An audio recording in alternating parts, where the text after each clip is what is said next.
with Danny Harani. This is a very special guest. Danny is somebody that I've come to develop a really close relationship with. I didn't know Danny up until really about a year and a half ago.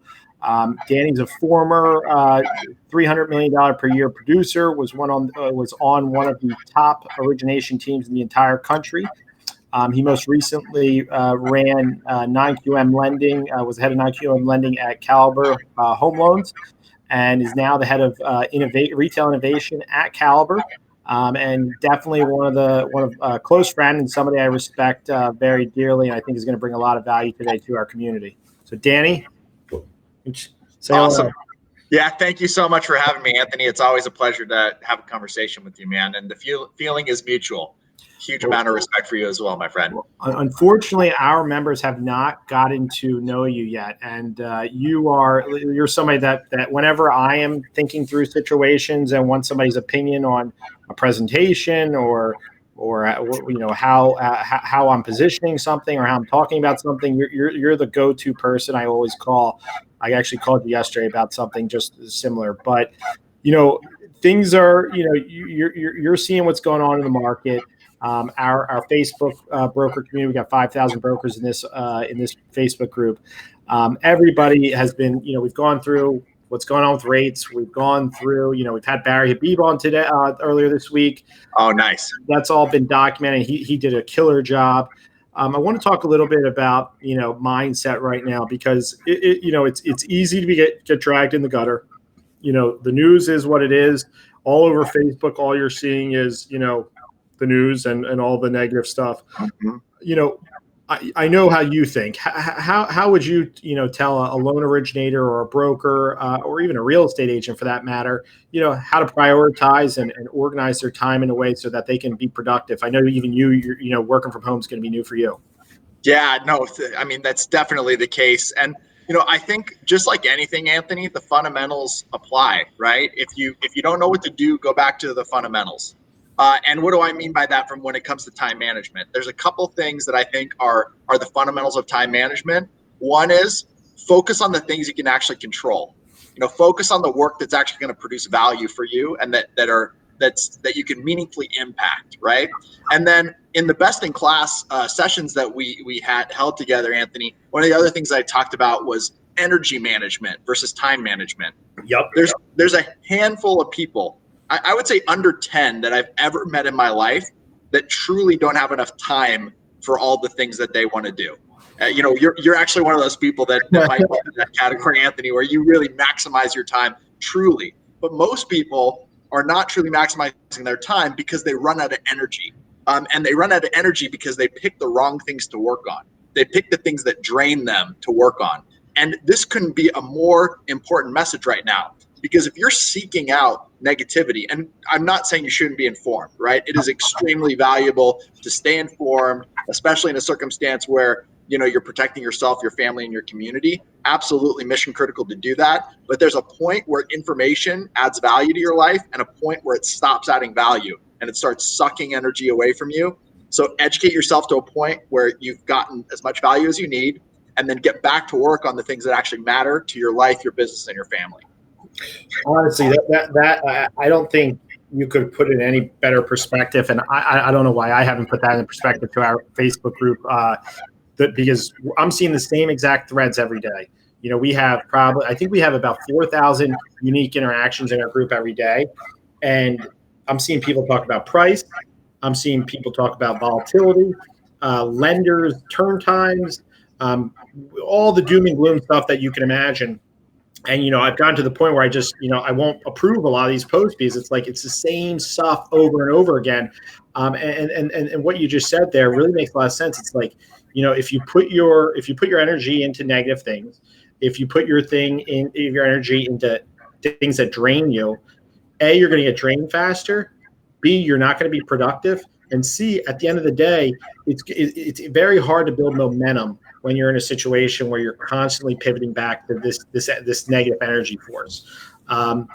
Absolutely. From your perspective, as somebody that is not originating today, and obviously I'm not originating today either, but you are somebody that I personally have learned this, and I didn't know you a couple of years ago, but I've learned you're one of the most respected loan originators in the country. Like by far and away, everybody knows who you are. That's at that top 100 originators in the country.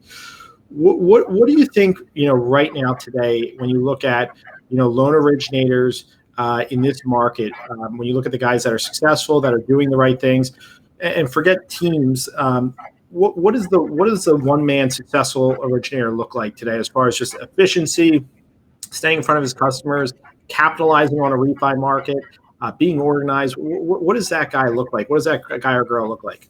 So, I mean, that's a really interesting question, Anthony, because if I'm hugely biased in this. So, if you say, even that individual producer, and if I have to discount teams, there's a little bit of nuance there, right? Because if you're talking about discounting teams of originators that are kind of jointly originating business, I get that, but I still believe that, a highly productive originator has found a way to systematize their business and leverage their time using assistance or using the resources of their organization or the resources that they've developed for themselves.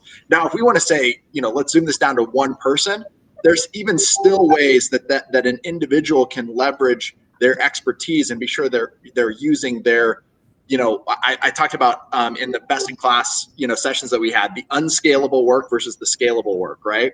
Like a top producer, like I'll say, if you don't have a CRM, managing some of your scalable activities and just being there on your behalf as your memory bank of what you need to be doing to be successful, that would be a number one thing I would say. Go out and find yourself a CRM that you can get committed to, because that's almost like hiring an assistant without having to go out and find a person that can actually tolerate you, right? Which is probably the hardest part of hiring people when you're a top producer. So I would say, again, it's really about go back to the fundamentals, right? What does it take to be a successful originator? It takes expertise. It takes a commitment to the craft. It takes building relationships. It takes great communication skills. And the people that are winning right now have developed those skills to an extent that allows them to get out and be productive, but they're constantly refining those skills every single day in order to be more and more effective. And I guess here's another one for you is, motivation, I think is, and I don't say motivation from like, hey, I just watched a speech and I'm motivated. More or less day to day, the reason why you're doing it, like sometimes I wake up at 3:00 in the morning and I'll have like a 15-second moment where I'm like, why am I going to work today? Like, what is going on? I'm not getting a paycheck. Like, what's going on? But there's something inside of me that wants to do what I'm doing. For an originator, I think it's very much the same. It's the money is the end result. But I do think if your objective is serving, consumers, realtors, whatever you sort of enjoy as a part of the process, you have to have that. And that's one of the things I see get lost in these refinance surges is like people like just want to get as many in as possible. And they just want to, they want to streamline everything. And I think the one thing that gets lost in that is, yes, you want to be systematized. You want to, have a process that's smooth and as touchless as possible. But at the end of the day, our value, and we've talked about this a lot, is we're the anti-Quicken. We're the anti-Rocket Mortgage. We are the local loan originator. We have relationships. And you've talked a lot about this whole mindset of everybody on my team when I was a loan originator. If you ask them what the position is, they're a lead gen specialist. So talk to me a little bit about that, because it's something that since you said it has changed my mindset. And I think it would be really valuable to our community. Well, actually, you segued into this really well because you've really touched a lot of the aspects of this, Anthony. So if you think about what everybody's role on your team is, right? Or on even if you're an individual producer, you still have people that are supporting you, right? You have your processor, you have the setup person, maybe whoever's issuing disclosures if it's not you. Even the notary and appraiser that you associate with in your business can be a representation of you. So every aspect of the manufacturing process of a loan, right? The nuts and bolts kind of process, they have a specific function, but why and how they do that job can determine whether or not you have an exponentially successful business or you have a business that just skips along. So part of this, though, also goes back to your original framing of this, Anthony, which is having a motivation outside of the money, right? Having a mission and a purpose of service. Maybe that is what it is for you, or maybe it's something different, but it goes beyond just the financial aspect and the transactional aspect. And what that does or allows you to do is share with those people that are like, let's say you have a commitment to serving the families that ask you for advice and to grow community. Well, when you're speaking with your processor, right, and it's 4:59, right, and they're about ready to clock out, and you need them to do one more task in order to get the contingency removal out on time or the close date hit, right? If they're only there for the money, right, 4:59, they're not going to be inspired, right, to be that next extension of your customer service, right? But if they're anchored into helping families and building the community, and they know why they're there and the piece of the puzzle that they serve in the whole process of that family's journey, right? Maybe they're going to stick around and do that job, right? And that's what I mean by creating a lead gen mindset inside of your team, is for people to know that the only reason you're getting leads is because somebody trusts you or thinks they trust you, right? And the best way to build trust is consistently deliver value. And you have all of these pillars of your process that include other people, right? If you have a team, there's a lot of people. If you're just an individual, you still have service providers that you rely on. And every time there's an interaction, if that's not reinforcing the trust that was placed in you, then you're not going to be able to continue to generate the leads you need for an exponential business. That's well said, and I want to talk to you about that one thing that you just said about creating value. I've never seen a time in my career as a mortgage person. And again, I haven't been on social media forever, so I guess I see it more now than ever before. But what value has the perception of that for a lot of loan officers has hit a very low place. And when I say that, it's understanding, hey, we sell a commodity. Anything that we sell, anybody else that's licensed to sell mortgages can sell in this country. It's commoditized. And our service at the end of the day, yes, you can close 10 days with this lender, 14 with that lender. At the end of the day, it's relatively the same. If you're a good loan officer, you're pretty much, it's going to be a level playing field. But at the end of the day, creating value to both, your consumers and your real estate agents. And I just kind of look at it as everybody in your ecosystem. It's not like the lead gen mindset is saying everybody's a referral source. The person at the Wawa is a referral source. Mm-hmm. The guy I buy my coffee from is a referral source. Everybody's a referral source, but you got to provide value to these people. And what I try to explain to my community is to understand, like, I wake up and we talk about it here at AIM, is like we have to create content and things that are valuable to our members. Now, how do we know what's valuable to them? We observe their pain points, and we become laser focused on the things that they're upset about, that they're stressed out about, that are causing any type of disruption or dissatisfaction in their life. And then we focus on creating content around that or creating value around that. And I think people are non-sympathetic to understanding when you have a referral partner, or you have somebody like you just mentioned, it could be an employee, because that's part of your lead gen, is if in order for them to have buy-in, you have to provide value to them as an employee as well, and a referral source. And if you're not, then they're not going to stay past 5. Then they're not going to send you that extra loan. Then they are going to give 3 business cards out when they give out the business cards. And I think that's an important thing that you've impressed upon me, is creating value and being laser focused and understanding that it has to be real value. It can't just be transactional value. So here's one tip for you, Anthony, along those lines. So my team and I would send out thank you notes to escrow officers, right? Thanking them for helping, in the process. We would send thank you notes to the closers, the funders, in the transaction, or the closing agent and our internal funders. If you think about the life that those people lead, right? They're the last stop on the train, right? And guess what? Every time you sat on a file for 3-4 days before submitting it and pressured the processor, and then they were behind, and it all ends. The final word comes from the last stop on the train, right? The funders and the escrow officers. And so, just showing appreciation sometimes can be all the value you need to add, because that's the pain point, right? They're constantly under stress. And what we found is we started getting referrals from escrow officers, right? When a deal was going sideways, instead of letting it fall apart, they would say, oh no, we got to call because they have products and they always get the job done, and they're nice to us, right? They're not gonna kill us. So it's literally anybody in the process can become a critical piece of the puzzle for your business. It's so funny you said that, because we did a Facebook Live last Wednesday with Todd Bitter. Todd, I don't know if you know Todd, but Todd he's like one of the top LO originators in the broker channel. And nice. He's a one-man band. He doesn't have a processor. Actually, he just recently hired his first loan officer, but he does $80 million in production a year. He processes all of his own loans. He does it all: origination, process, full referral, all purchase business. I mean, the guy's a machine. And he's probably one of the most respected people in our channel, just because everybody knows the volume he's been doing for so many years, and he's a great guy and a great human. But that exact tip you just gave about the escrow officer, he said his number one connection point to realtors was the title people, because the title people were the ones telling the realtors when deals blew up, hey, you got to call Todd. His deals never blow up. His packages are always done right. So it's interesting how like that applicability is the same for two top producers. That's great.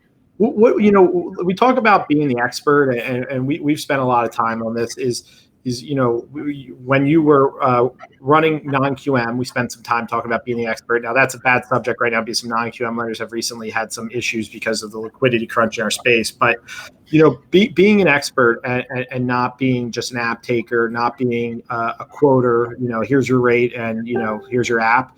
Being the expert, what are your thoughts on little things, blocking and tackling, that loan originators can't forget to do as a part of being that expert?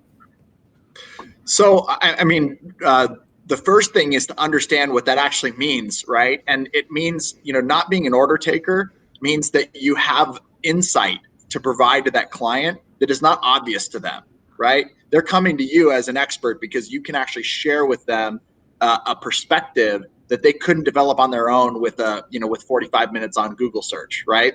So I believe I shared this in the Best in Class, but there's a hierarchy of information, right? So information is the least valuable thing, because information can be true or false, and at some point, like I indicated earlier, right, information has diminishing returns on value. You get more information that provides no additional value to your life, right? Yep, Then the higher level. The higher level of information, what provides more value is insight, right? Being able to distill all the information down and say, Anthony, of all the information in the world, this is the information that's important to you, right? And I'm an expert, so I can actually share with you the relevant information. You don't have to go search the entire spectrum of everything to know. I know it already, here it is. But there's one level above that, and that's advice. And what advice takes is being able to produce insight, but also being able to collect need, right? Collect pain points, collect information about the situation that you're trying to solve, right? Like you're a doctor diagnosing a case, right? You have to have the insight and then the advice to give a prescription.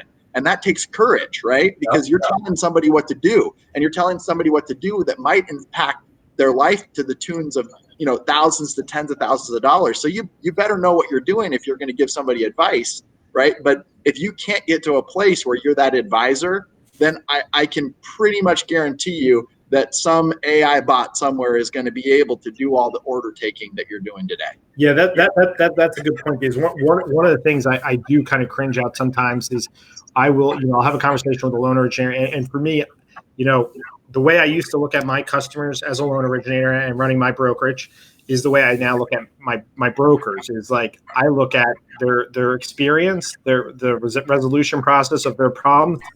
Anything that I'm involved in that they come to me for has to be handled.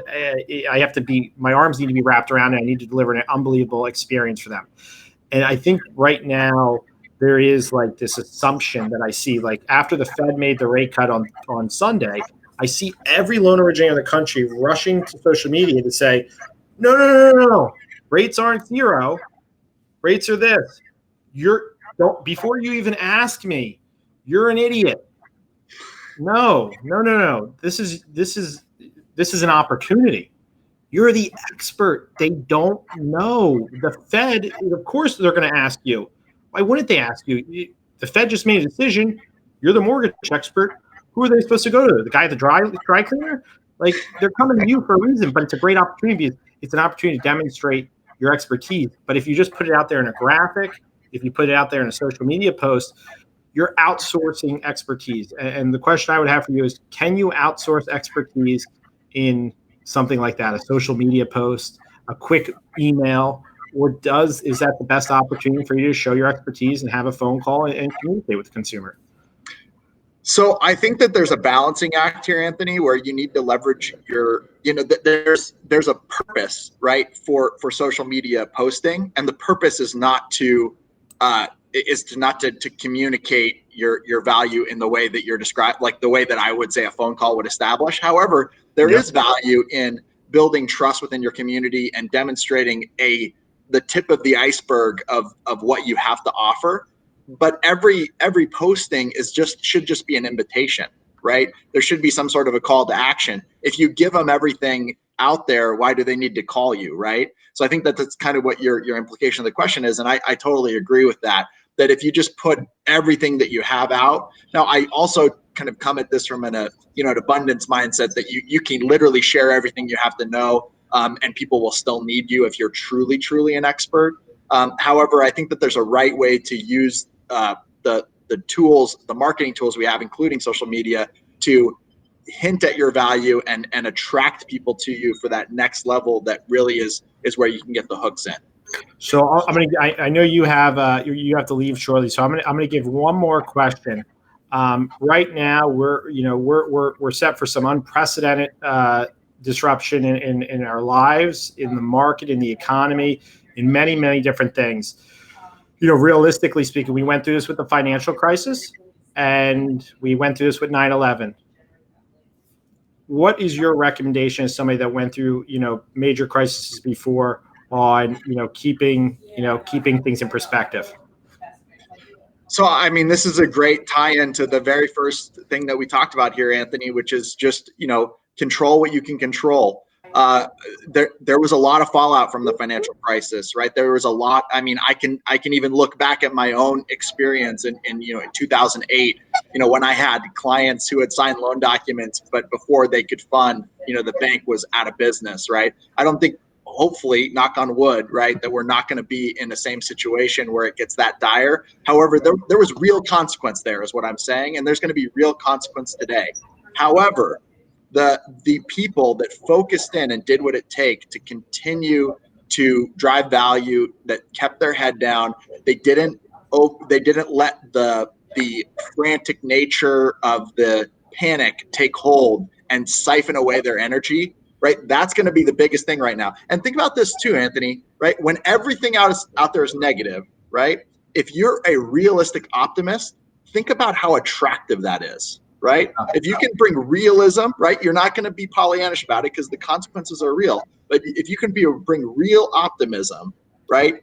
That could be the greatest value that you can provide to your community, your referral partners. If you have teams, if you have colleagues, bringing that message of, guys, we have people that we need to help. Let's do the next thing we have to do. Oh, the appraiser's not going to be able to get out to the house because they don't want them there. Okay, what's the alternative? How can we figure out how to make sure that we can make the best of the situation so that this family can still be helped? And just keeping that, it's never like the long-term consequences. And I'm a little bit biased in this because the image that I have in my mind is the moment in like 2010 when I saw the value of my house from 2006 and went like, oh my gosh, like this, the thing's depreciated by 40%. If I had freaked out then and sold my house and panicked, right, instead of just waiting until 2016, when the value was back up to where I originally purchased it and more, right? There's so much uncertainty right now. It's not just the mortgage market, right? The stock market's down every day, 3-4% swings, virus concerns, all this other stuff. There's things that are within your sphere of control, especially as it relates to your business, that you can focus on right now. You knock those things out, I guarantee you're going to feel better. Your clients are going to appreciate it, and the people around you will be happier. I can't agree with you more, and I think anybody that didn't see this live, I strongly recommend watching it later. And I would tell you, anybody that's on the Facebook Live, do me a favor, tag 3 people that you think would benefit from this conversation in this group. Tag 3 people, because I believe there's a massive amount of value. And I know you guys know somebody in the group that needs this message more than anything right now. So go ahead and do that. Danny, we appreciate you. Thank you very much for taking the time this afternoon to spend with us, and you have an amazing rest of the day. Bye.